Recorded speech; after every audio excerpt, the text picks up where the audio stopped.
Hi, hello everyone, good morning. Abdul Karim alias here from University Science Malaysia, and this morning, this is actually only the second time I'm trying Periscope, which is a live streaming application which we can use free. You can actually download to your iOS device or even available on Androids. So this morning I would like to share very briefly. This is actually a brief presentation. It's not a complete presentation, just to share a very brief idea about the new culture of learning, because as we know now, with the rapid advances in technology, especially in ICT connectivity that we have, I think teaching and learning has changed tremendously, because now we can integrate technology and the students can get connected to the teacher for hours and 7 days a week. So this is a topic that I'd like to share today. What is the meaning, or maybe from my perspective, what I mean by new culture of learning. By the way, my name is Abdul Karim alias, and that's my email if you want to connect with me. And I'm actually currently a director for Center for Academic Excellence in University Science Malaysia.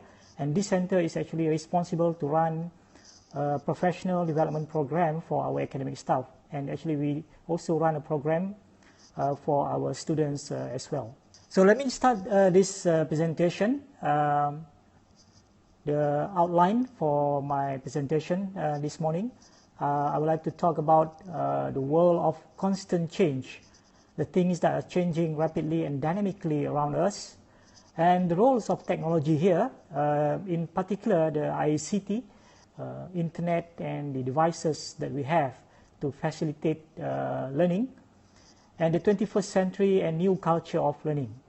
This Bill Gates, which is, I think everybody should know, Microsoft co-founder Bill Gates. And he said in this interview in 2006 with Times magazine, in the context of education, and he said, in almost every area of human endeavor, the practice improves over time, but that hasn't been the case for teaching. Then this guy, I'm not sure whether you can recognize his face. He's actually Jon Landau, the producer of Titanic and Avatar. In 2012, I attended the biggest world exposition on educational technology in Las Vegas, and he was the keynote speaker. And in his speech, actually he was talking about how, technology was, a new technology was, devised to be used in the new movie like the Titanic and Avatar, and this technology was later adopted in education. And he said, this is something that I still remember, and this is actually the quote from him. He said, educators in the 21st century are at risk of becoming irrelevant.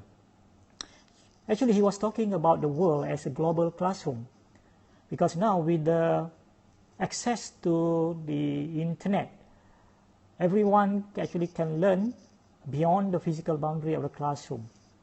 So basically the world itself is a global classroom.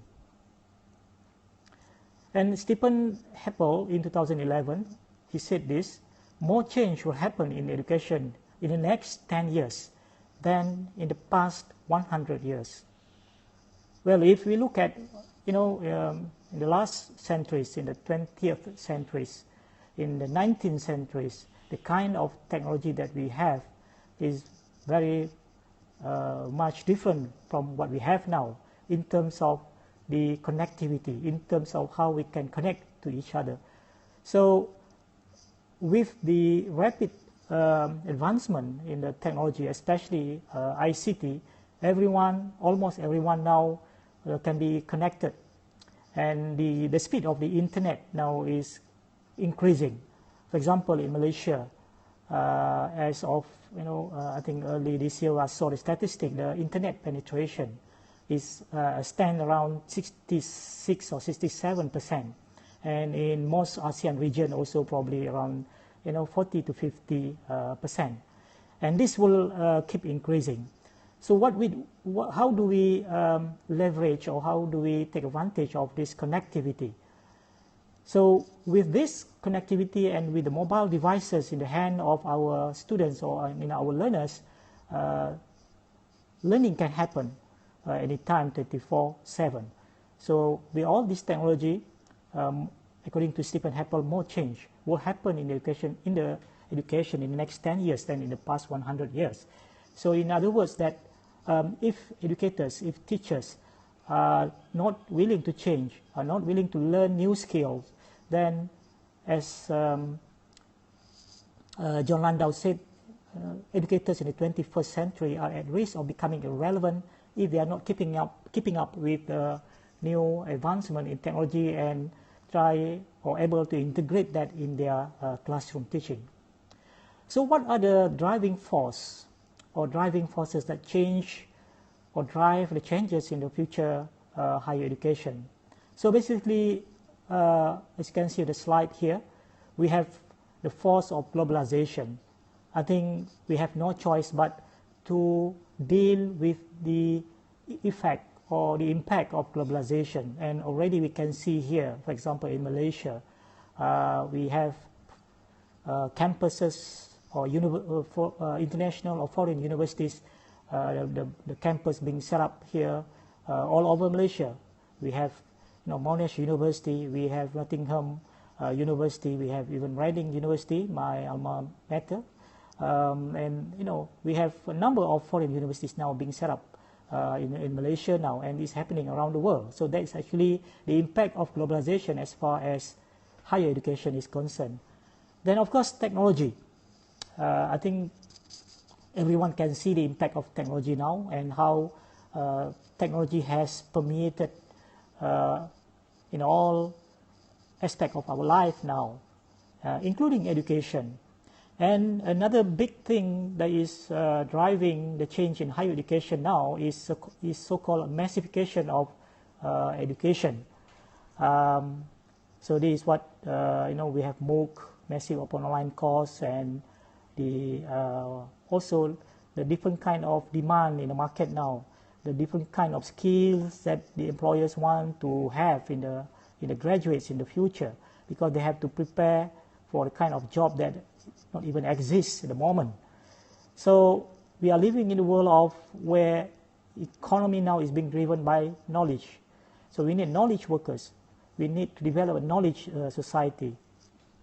If we are following the trend in education, including higher education, if we are looking at what people are writing in the blog, in the website, in the social media, so we will see all these terms will or the buzzword, as you can see here, for example, flipped classroom is actually a very popular buzzword now. Things like mobile learning, micro learning nuggets, BYOD, augmented reality, virtual environment. These are the things that the terminologies or the terms that will become more and more common, and educators, students should be familiar when when they have the conversation and use these terms. They should know what is it about. So ladies and gentlemen, we are living in the era of 21st century, in the era of technology. Now technology is not something that is it already become a second nature to most of us. So it is exciting to be part of the learning revolution happening around us, with new learning paradigms and technologies emerging on daily basis. So education today in the globalized and connected world is about adapting to changing world. So how and what we teach has to change as well. So I just like to show this video, which is I captured in my classroom. and basically this is what happens in my classroom.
Well, ideally, this is the kind of the scenario, the kind of classroom that ideally we would want to have.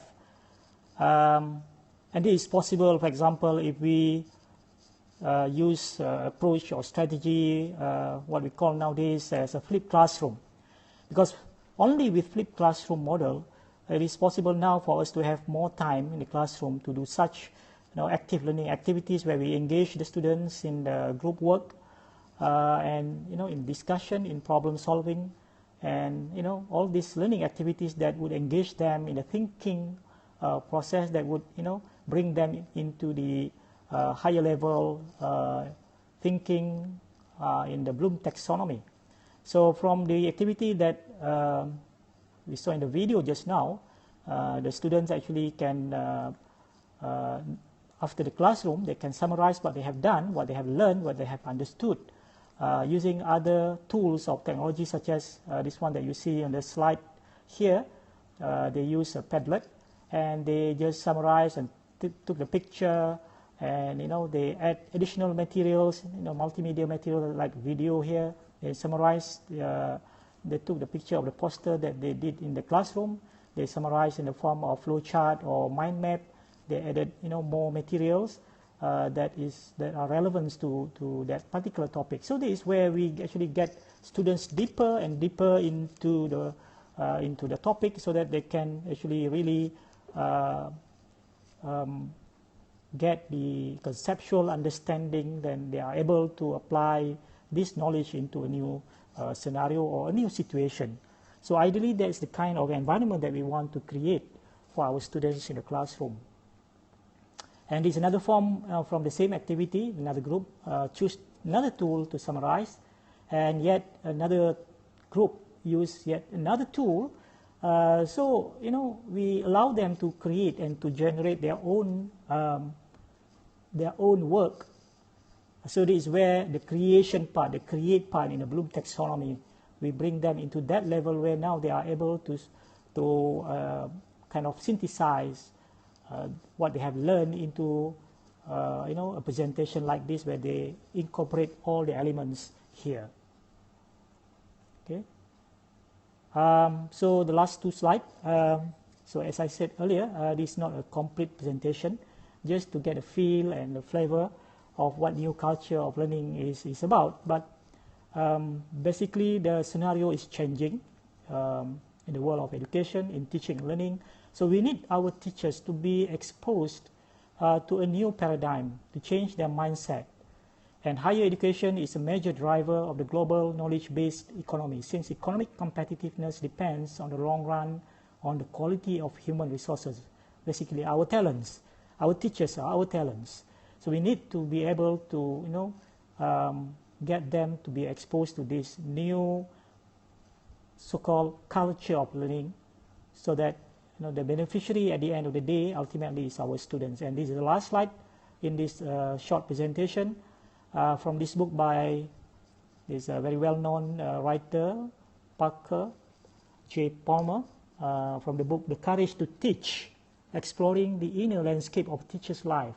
And I quoted from him, I have learned that my gift as a teacher is the ability to dance with my students, to co-create with them a context in which all of us teach and learn. So I will stop here, and thank you for joining this session. And